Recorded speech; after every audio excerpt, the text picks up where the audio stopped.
Welcome back, my gravitationally governed groupies. I'm your quantum superposed planetary administrator, simultaneously managing and misunderstanding gas giants across infinite realities. You're tuned into the Multiverse Employee Handbook, the only podcast that treats your office hierarchy like Jupiter's orbit. Massive, influential, and capable of flinging smaller problems into deep space.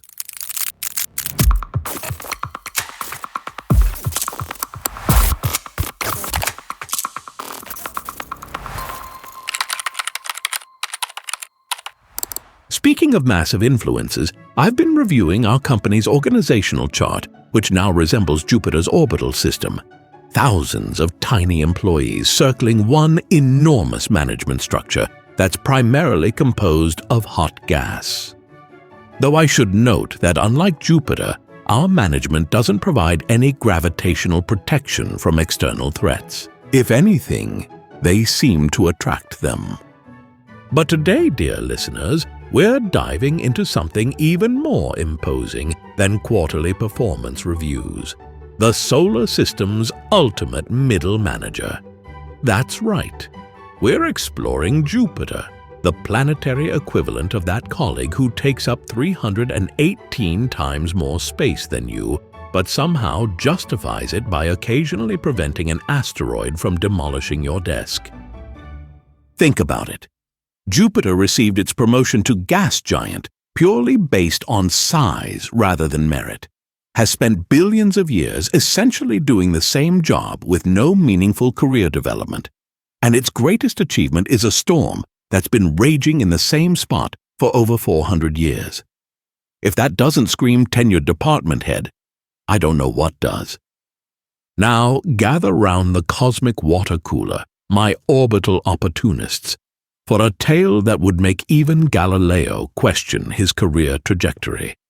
I present to you the Jovian Promotion, a story about why some managers should remain gaseous, especially if they're protecting you from extraplanetary threats. In the fluorescent-lit realm of Quantum Dynamics Incorporated's Planetary Management Division, specifically in Cubicle Cluster 9, which existed in a superposition of needs renovation and will never be renovated, Morgan was having what could charitably be called a gravitational crisis. It had started, as these things often do, with the arrival of a new senior manager. The email announcement had appeared in everyone's inbox with the digital equivalent of thunder.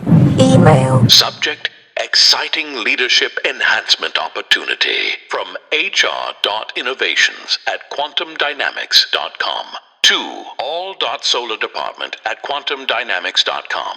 Team, we're thrilled to announce the immediate appointment of J.P. Terr as our new Senior Orbital Dynamics Administrator. J.P. comes to us with 4.5 billion years of experience in gravitational management and will be occupying the newly expanded corner office, formerly conferences rooms A through G. Please join us in welcoming J.P. to our stellar team. Hashtag gravitational leadership. Hashtag orbital excellence. Hashtag gas giant mindset.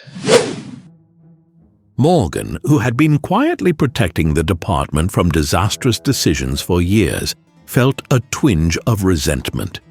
She'd applied for the senior position last quarter, but HR had informed her that while her ideas were revolutionary, her presence wasn't massive enough for leadership consideration. J.P. Terr arrived the following Monday, and massive barely began to describe them. They filled their enormous office completely, a swirling, gas-filled presence that seemed to be mostly hot air and shifting bands of bureaucratic policy. Their management style consisted primarily of spinning rapidly in place, while occasionally producing enormous storms of paperwork. "I don't understand what JP actually does," Morgan complained to her colleague Chen over lunch in the break room. "They've been here 3 months and haven't completed a single project. They just spin." Chen nodded thoughtfully. And have you noticed how everything gets pulled toward their office?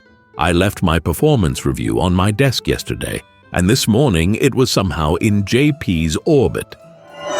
The situation reached critical mass when JP announced a new initiative called the Great Red Spot, which appeared to be nothing more than a particularly intense concentration of circular emails that had been churning through the system for over 400 years in company time, about 3 weeks in human time.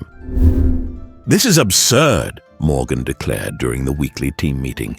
"While JP spins around creating atmospheric disturbances, the rest of us are trying to accomplish actual work. What exactly is their function here?" The department director, a thin, saturnine figure with impressive rings under her eyes, sighed. "JP's value isn't in production, Morgan, it's in protection." "Protection from what?" Morgan demanded. "The only threat I see is death by PowerPoint during JP's quarterly updates." "Perhaps," the director suggested, "you need to experience the system without JP to understand. As it happens, they're taking their first vacation next week. All 16.9 years of accumulated time off at once." The following Monday, JP's massive office stood empty. The swirling gases temporarily absent. By Tuesday afternoon, Morgan was beginning to understand. It started with a barrage of calls from the Kuiper Belt Division. Complaints, requests, and demands that normally never reached their department. Then came a bombardment of projects from the Ortcloud contractors, followed by 3 near-catastrophic project collisions that almost wiped out the entire quarterly plan. "What is happening?" Morgan gasped, diving to avoid a particularly massive deadline that had somehow changed trajectory and was heading straight for her team. Chen, who was hiding under his desk as a shower of minor tasks pelted the office, shouted back, "It's JP! They've been protecting us! Their massive gravitational presence captures or deflects all this stuff before it hits us." By Thursday, the inner department was in chaos. Teams that normally functioned smoothly were being bombarded with requests and problems they never knew existed. The entire workflow of the inner solar office had been disrupted. When JP returned the following Monday, the swirling mass settling back into their enormous office with an atmospheric sigh, Morgan viewed them with new appreciation. "You protect us," she said, standing in the doorway of JP's office, watching the bands of policy and procedure swirl hypnotically. "All this time, I thought you were just taking up space, but you've been shielding the inner department from constant bombardment." JP rotated slightly, their great red spot briefly visible. "Most important work isn't visible," they responded, their voice coming from seemingly everywhere and nowhere simultaneously. "Largest influence, often protective. Promotion based on survival, not innovation." And so, dear listeners, as we close our cosmic personnel file on this tale, remember, in the vast corporate solar system of existence, sometimes the most essential function isn't production, but protection. The largest presence in your organizational chart might seem to be doing nothing but spinning, while actually serving as the gravitational shield that makes your existence possible. Though I should note that unlike JP, most corporate gas giants provide considerably less protection and considerably more hot air. But then again, they rarely have 95 moons reporting directly to them either. And that brings us to the fascinating science behind why sometimes the largest presence in the room is the one nobody fully acknowledges until it's gone. Wait, what? Unlike most astronomical discoveries that required sophisticated technology and squinting through increasingly powerful telescopes, Jupiter has been visible to the naked eye since the first human looked up and thought, "That's a particularly bright dot." Ancient civilizations across the globe tracked Jupiter's path, with Babylonian astronomers referring to it as Marduk, after their chief deity, which provides a helpful clue about Jupiter's status in the night sky. When you name something after your top god, you're essentially giving it the celestial corner office. But the real breakthrough came in 1610, when Galileo Galilei pointed his homemade telescope toward Jupiter and noticed something peculiar. Luigi. 4 small stars that appeared to be tagging along with the planet. Over several nights of observation, he realized these weren't stars at all, but moons orbiting Jupiter itself. This was, to put it mildly, a bit of a problem for the geocentric model of the universe, which insisted everything orbited Earth. It's like discovering your company's organizational chart is completely wrong because the CEO's assistant actually runs 4 separate departments independently.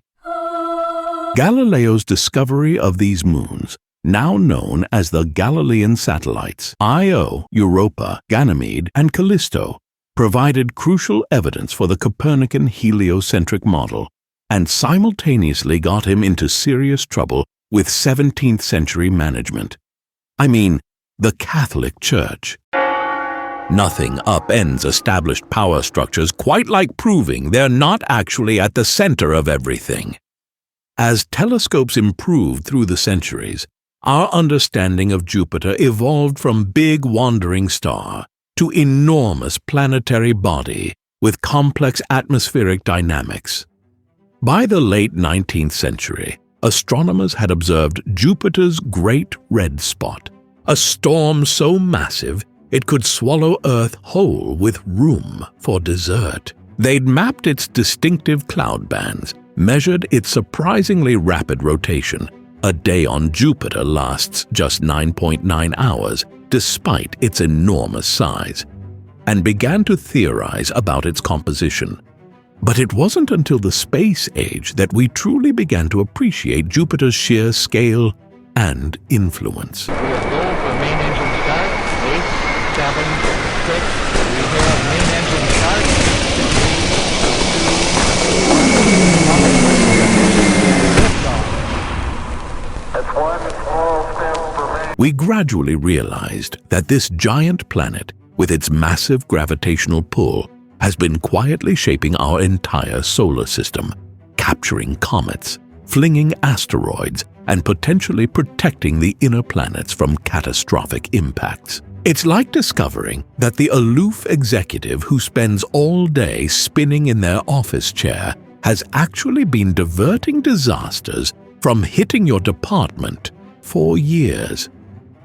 When we return from this brief orbital period, we'll dive deeper into humanity's exploration of Jupiter, from the Pioneer and Voyager flybys to the Galileo probe's dramatic plunge into the Jovian atmosphere. Plus, we'll explore why understanding this gaseous giant might be critical to our search for life beyond Earth, even if Jupiter itself is about as hospitable as the break room microwave after someone's reheated fish.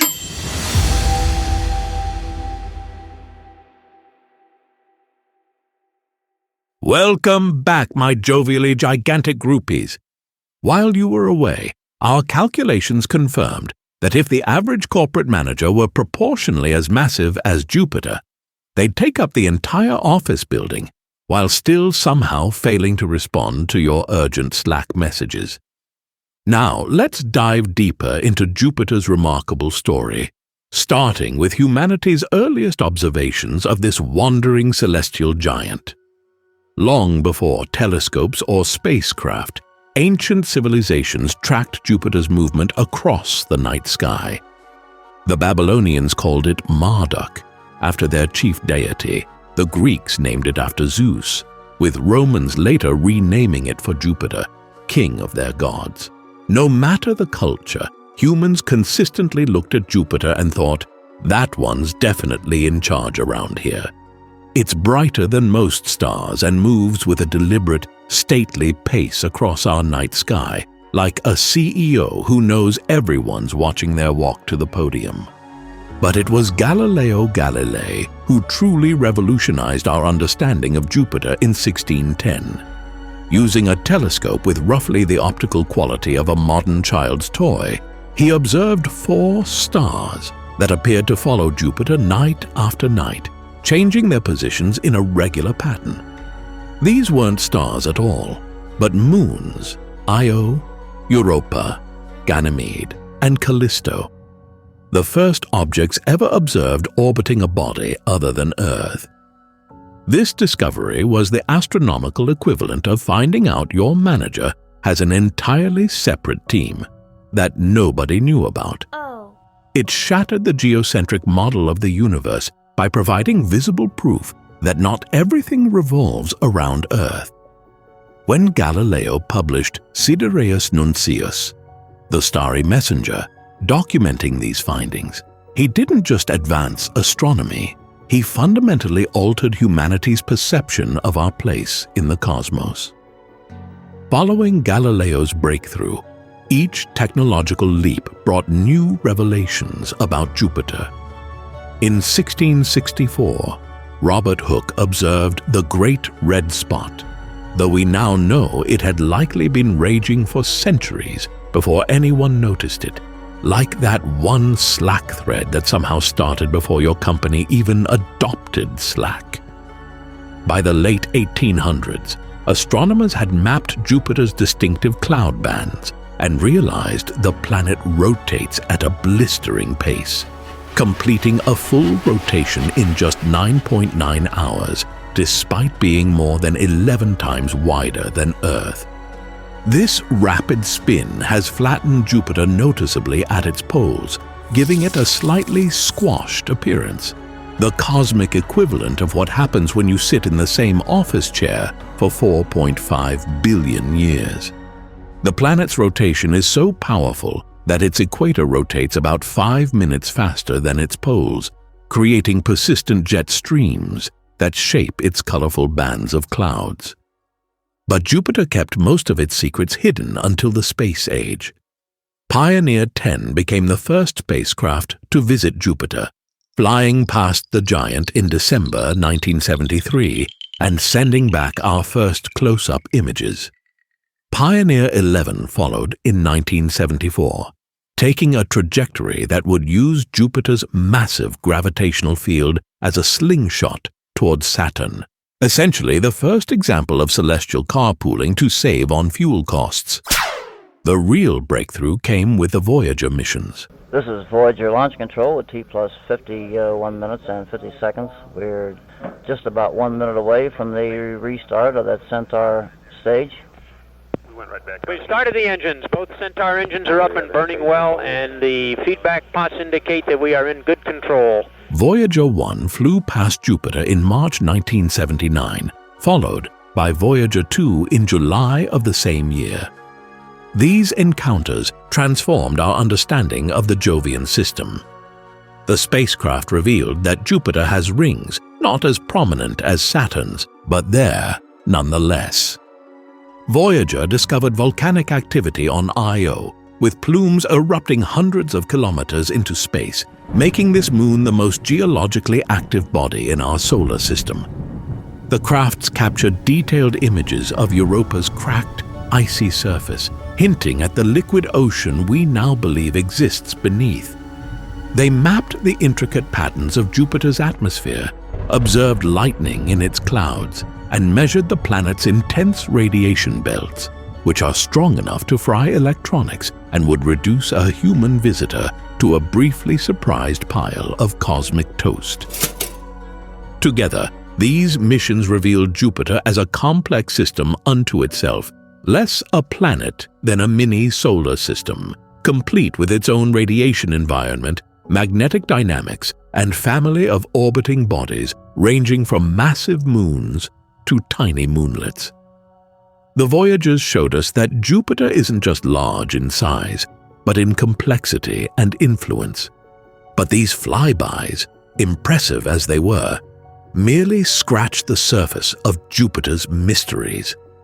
To truly understand the giant, we needed to stick around for more than a brief visit. Enter the Galileo mission, which would give us our first long-term look at what makes Jupiter tick, or rather, what makes it spin faster than any planetary timesheet in our solar system.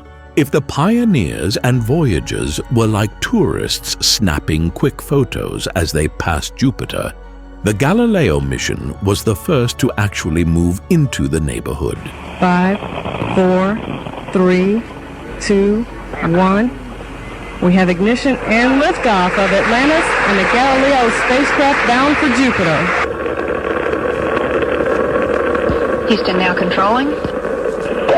Well programmed.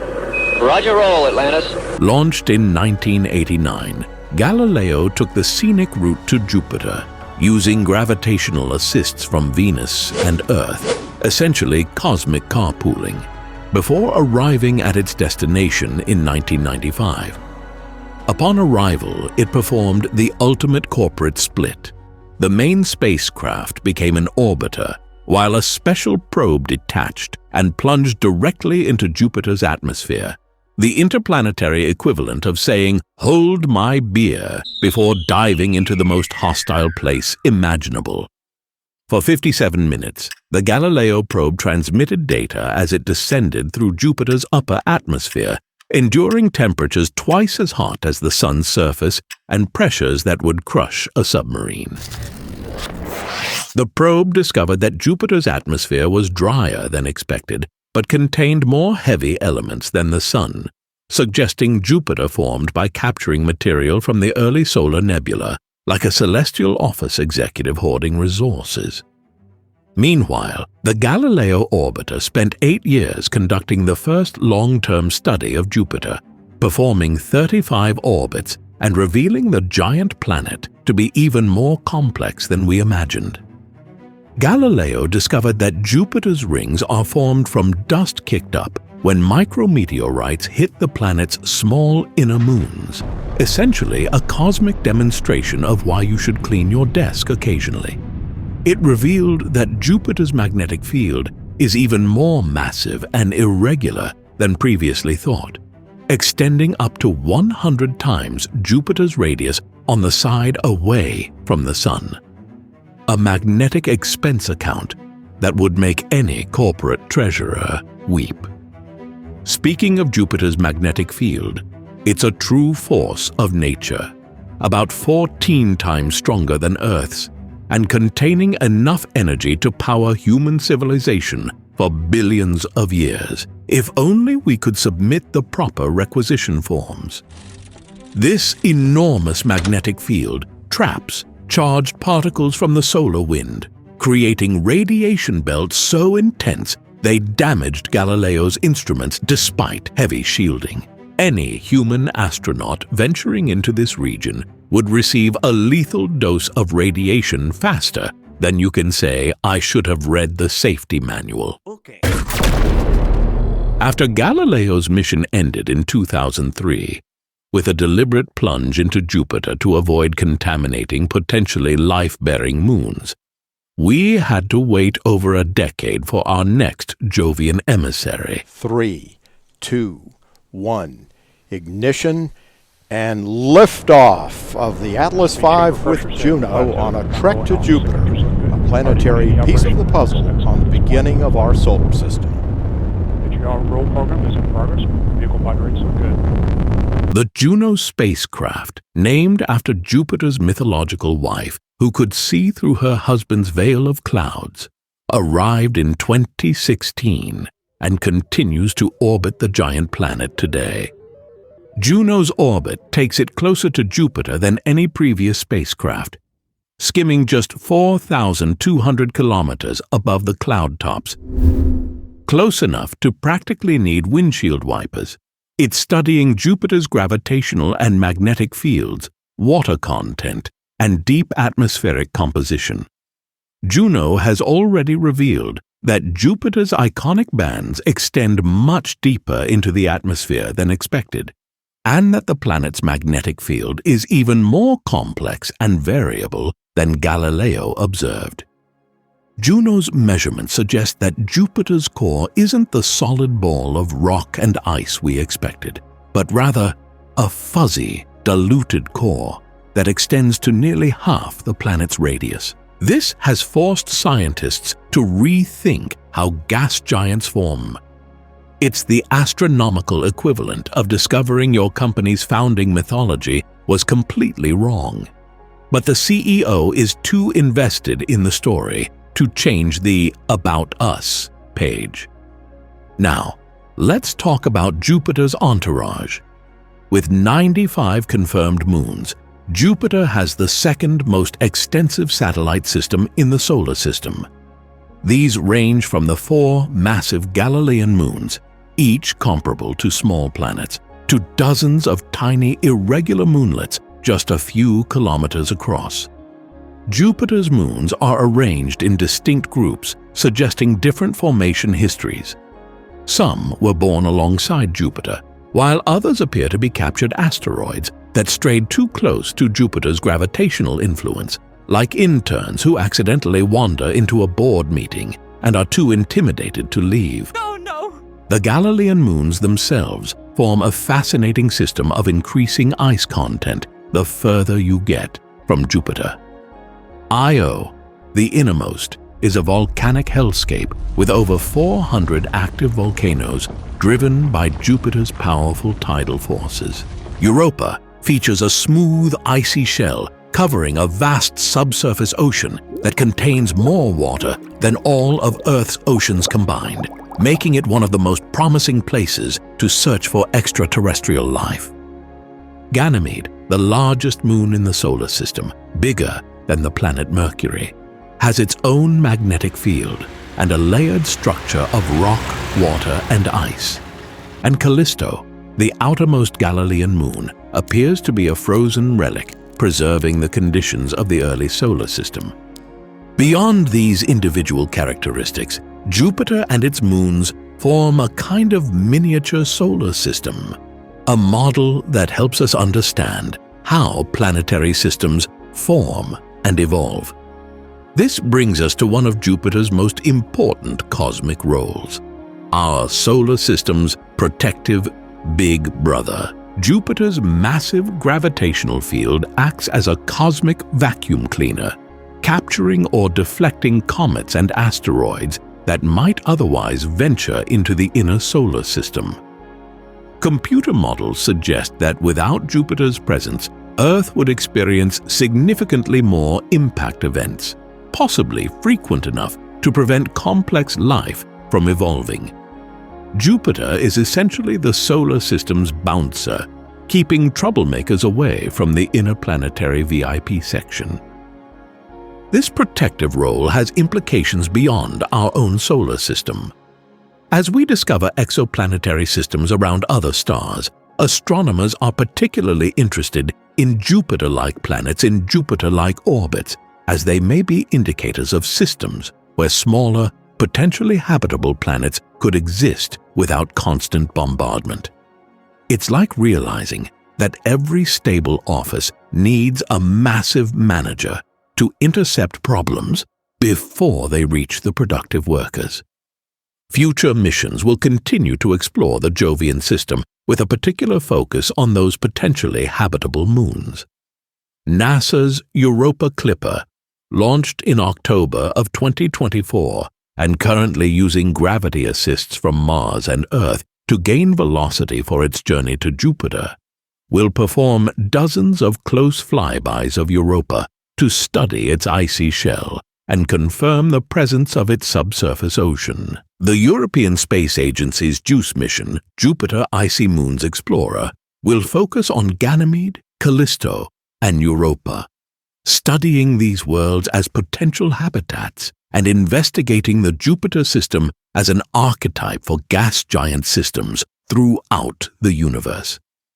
These missions reflect a fundamental shift in our understanding of where life might exist. Jupiter itself is inhospitable, a world of crushing pressures, searing radiation, and no solid surface. But its influence has potentially created habitable niches in the most unexpected places. It's a cosmic reminder that sometimes the most important contributions aren't direct, but indirect, not through personal habitability, but through creating conditions where others can thrive.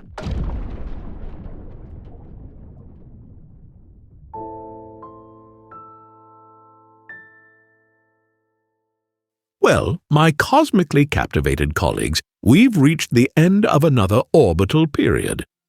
Today we've learned that in the multiverse of planetary dynamics, Jupiter is simultaneously the most chaotic and most stabilizing force in our solar system. Like that one manager who seems to always be in the middle of a personal crisis, but somehow keeps the department running smoothly. Jupiter presents us with a cosmic paradox. Its atmosphere hosts storms that have raged for centuries, including the Great Red Spot. Its radiation belt would reduce a human visitor to a briefly surprised pile of cosmic toast. Yet this same chaotic giant provides the gravitational stability that has protected our inner solar system for billions of years, deflecting would-be planet killers and maintaining the delicate orbital dance that allows Earth to remain habitable. Jupiter is essentially the solar system's middle manager, absorbing bureaucratic impacts so Mercury, Venus, Earth, and Mars can focus on their core competencies without constant extinction-level interruptions. There's something profoundly humbling about Jupiter's lesson in influence. The giant doesn't protect Earth by design or intention. It's simply a consequence of its massive presence, a gravitational byproduct of just being there. Sometimes the most significant contributions we make aren't through conscious effort, but through the natural consequences of who and what we are. Like Jupiter, our greatest impacts may be invisible to us, felt only in the absence of disasters that never arrive. The more we study Jupiter, the more we realize how much we still have to learn. Every mission reveals new complexities, from its surprisingly fuzzy core to its intricate magnetic field, to the potentially habitable oceans hidden beneath its moon's icy crusts. In the vast cosmic office of existence, Jupiter reminds us that sometimes the most important effects are indirect, and the most crucial protections go unnoticed until they're absent. If you've enjoyed this Jovian journey, why not share it with a friend who takes up 318 times more space than necessary in your life? They might appreciate learning they serve a cosmic purpose, or at the very least, you'll have given them 95 moons worth of facts to dominate the next trivia night. And remember, watch out for one of our upcoming episodes, Uranus, the planet everyone pronounces incorrectly at exactly the wrong moment. We'll explore why sometimes maintaining professional composure is more difficult than achieving stable orbit. This is your quantum coherent correspondent, reminding you that in the grand orbital mechanics of existence, we're all just trying to find our place in orbit and occasionally using each other's gravitational fields for a much-needed velocity boost. After all, in both astronomy and office politics, it's not about the space you take up, but the radiation you deflect along the way.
This is Paul from Pittsburgh, Pennsylvania. The Multiverse Employee Handbook was created by Rob Corrigan, is edited by Joseph Cooper, and narrated by David from 11 Labs. All science fact-checking is done by Wolf Edmonds. The Employee Handbook staff includes Hugh Mann, Dr. Eric Hale, and Ms. Hanley. Please be sure to subscribe to get updates on new episodes.